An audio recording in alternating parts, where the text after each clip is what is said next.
MBA. मेरी बेटी पहली वहाँ पे है, एकमात्र है ऑफिस में जो एमबीए में अभी उसका एडमिशन होने वाला है। अभी मैं उसका फी भर के आई हूँ। बीबीए फर्स्ट ईयर से जॉब कर रही है, मार्केटिंग लाइन में जॉब है।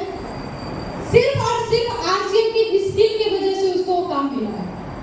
जितना उसका इनकम आता है उतना में उसका पॉकेट खर्चा होता है, क्योंकि मुंबई जैसे शहर में 60-70 हजार रुपया कमा के कोई बहुत अच्छा लाइफ नहीं जी सकता है, लेकिन वो अपने सपनों को पूरा करती है। बाकी खर्चे उठाने के लिए तो उसे पता है माँ बाप है पीछे से। अब बिंदास जॉब करती, उसको पता है, उसको मैंने बोल के रखा है जिस दिन लगे कि आज से नहीं करना है, कुछ नहीं सोचना है, वापस आ जाना है। आरसीएम की इनकम ऑलरेडी तुम्हारे अकाउंट में जा रही है। इस सिक्योरिटी के साथ काम कर रही है और मैं गारंटी के साथ कहती हूँ जिस भी घर में आरसीएम का प्रोडक्ट और जिस भी घर में आरसीएम का शिक्षा है, उस घर के माँ बाप को ये नहीं सोचना पड़ता है कि बच्चों को संस्कार कहाँ से, क्योंकि गुरुदेव बोलते हैं, अक्सर बोलते हैं कि बाहर की दुनिया में जब लोग जाते हैं तो संगत में पता नहीं क्या क्या बन जाते हैं, लेकिन हमारे यहाँ जैसे धोबी के यहाँ आरसीएम के सिस्टम में अगर बुरे संगत वाले लोग भी आते हैं ना तो यहाँ से बिल्कुल अच्छे संस्कार लेकर के जाते हैं।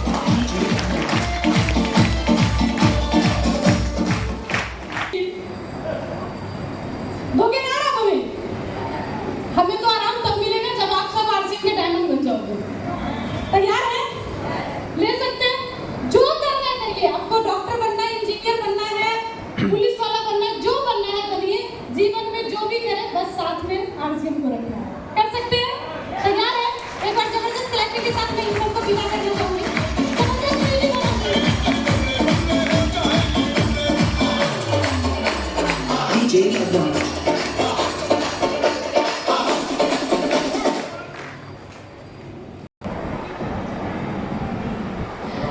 जय आरसीएम टू एवरीवन। एंड मेरा तो सेकेंड टाइम है भंडारा में। हो सकता है आप लोग में से बहुत सारे लोग मुझे पहली बार देख रहे हो। Myself Janvi Namdev, daughter of Mrs Lakshmi Namdev and Mister Vikesh Kumar Namdev. मैं एज ए स्टूडेंट पापा के साथ इस बिजनेस को एंजॉय कर रही हूँ, जैसा कि मैम ने कहा, और सीखते सीखते ही कर रही हूँ, उनका सपोर्ट कर रही हूँ। हमारी जो फैमिली बैकग्राउंड थी वो इतनी अच्छी नहीं थी पहले।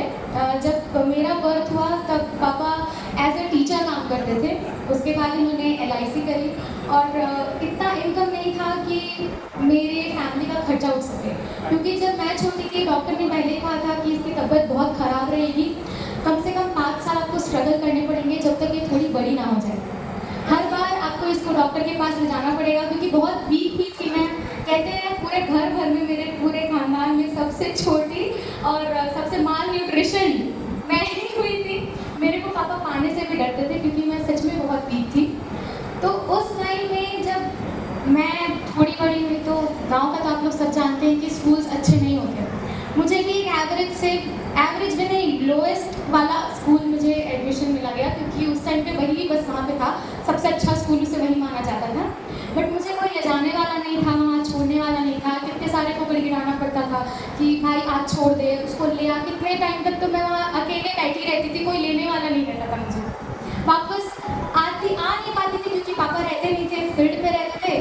चाचू लोग जाने के लिए तैयार नहीं होते थे, तो मम्मा गुस्सा करती थी कि क्या काम कर रहे हो, ये बच्चे को कोई छोड़ने वाला नहीं है, ले जाने वाला नहीं है, इतने देर तक वेट करती रहती है। तब फिर एक डिसीजन आया कि बाहर जाते हैं, यहाँ रह के कुछ नहीं होगा। वो एक बहुत बड़ा टर्निंग पॉइंट था, वो एक डिसीजन जो मेरे पापा ने लिया कि अब बाहर जाना है, बच्चों की पढ़ाई यहाँ अच्छे से नहीं हो रही है। And I am really glad कि मेरे पापा बाहर आए। वहाँ अगर उस विशियस सर्कल में होते तो शायद मैं आज यहाँ नहीं होती आप सबके बीच में। तो धीरे धीरे ग्रोथ आया। पहले हम कोरबा आए, थोड़ा छोटा घर था, फिर धीरे से थोड़ा और बड़े घर पे हम रेंट पे रहने लगे। फिर अब 3 साल हो रहे हैं, ये चौथा साल चल रहा है, हम अब बिलासपुर शिफ्ट हो चुके हैं और अब हम वहाँ रह रहे हैं। सो ग्रोथ आते तो मैंने देखा है, चीज़ों को एंजॉय मैंने बहुत किया है इस बिजनेस के थ्रू। कुछ नेगेटिविटी भी फैली थी क्योंकि आप सब जानते हैं कि कुछ टाइम के लिए बंद हो गया था। तो जैसे कि पेरेंट्स को सुनना पड़ा, डिस्ट्रीब्यूटर्स को सुनना पड़ा, बच्चों को भी लोग कहते थे क्या तुम लोग, तुम्हारे पापा इसमें काम करते हैं क्या, जोड़ा जाड़ी कराते हैं। बट पहले तक इतना कॉन्शियसनेस नहीं था, इतनी मैच्योरिटी नहीं थी कि मैं लोगों को समझा सकूं कि मेरे पापा क्या कर रहे हैं। अब इतनी मैच्योरिटी आ गई है कि मैं उनको टमके की चोट पे कह सकती हूँ कि जितनी मैंने पढ़ाई की है ना, सब आरसीएम का ही देन था। जो इनकम पापा ने वहाँ से ली, सिर्फ उसके ही दम पे मैं आज इतनी एजुकेटेड हूँ, इतने लोगों को मैं जानती हूँ, वरना मैं आज इतने सब लोगों को नहीं जानती अगर वो आरसीएम नहीं किए होते। इतना बड़ा फैमिली मुझे नहीं मिला होता, जो मेरे घर के फैमिली से भी बहुत बड़ा है। इतना प्यार मुझे नहीं मिला होता, इतने जगह मैं घूमी नहीं होती। और मैम ने बताया कि वुमेन्स के जो डिज़ायर होते हैं, मैं एज अ यूथ की डिज़ायर ज़्यादा समझती हूँ, क्योंकि मैं मैरिड नहीं हूँ तो शायद मैं उस चीज़ों से रिलेट ना कर पाऊँ, बट मैं यूथ हूँ तो मैं उस चीज़ से प्रॉपर रिलेट कर सकती हूँ कि उन्हें क्या प्रॉब्लम्स होती हैं। तो जब हम बात करते हैं नेटवर्क मार्केटिंग की, पहला रीज़न होता है क्यों करते हैं। जब हम स्कूल भी जाते हैं तो हम ये सोच जाते हैं कि जाना क्यों है स्कूल। आपको पता तो होता है कि आप स्कूल क्यों जा रहे हैं, करियर बनाने के लिए, आगे पढ़ना है, कुछ अच्छा करना है। तो नेटवर्क मार्केटिंग भी क्यों करना है, ये वजह भी तो जानना पड़ेगा। तो नेटवर्क मार्केटिंग का जो सबसे बड़ा क्वेश्चन है वो है कि पॉपुलेशन बढ़ रहा है। आप सब जानते हैं गवर्नमेंट जॉब्स इतने हैं नहीं, गवर्नमेंट सभी को एम्प्लॉयमेंट दे नहीं सकती। मैं ये नहीं कहती गवर्नमेंट एम्प्लॉयमेंट नहीं देगी, बट 100% सबको एम्प्लॉयमेंट तो नहीं दे सकती है। कितने सारे लोग हैं जो ड्रॉप्स लिए हैं, वो कुछ काम नहीं कर रहे हैं, कंपटीशन बढ़ गए हैं। पहले के टाइम पे लोग सर्विस जो करते थे, ये जो नौकरी है गवर्नमेंट जॉब जिसे हम अभी कहते हैं, पहले लोग इसे धुतकारते थे कि नहीं सर्विस नहीं करना है, नौकर होते हैं। I am so sorry, but पहले यही थॉट था कि वो नौकर होते हैं, और नौकर जो नौकरी करते हैं उससे शादी क्यों कराएं। पहले सर्विस वालों को जो सर्विस करते थे उनसे शादी नहीं कराते थे लोग अपने बच्चों की।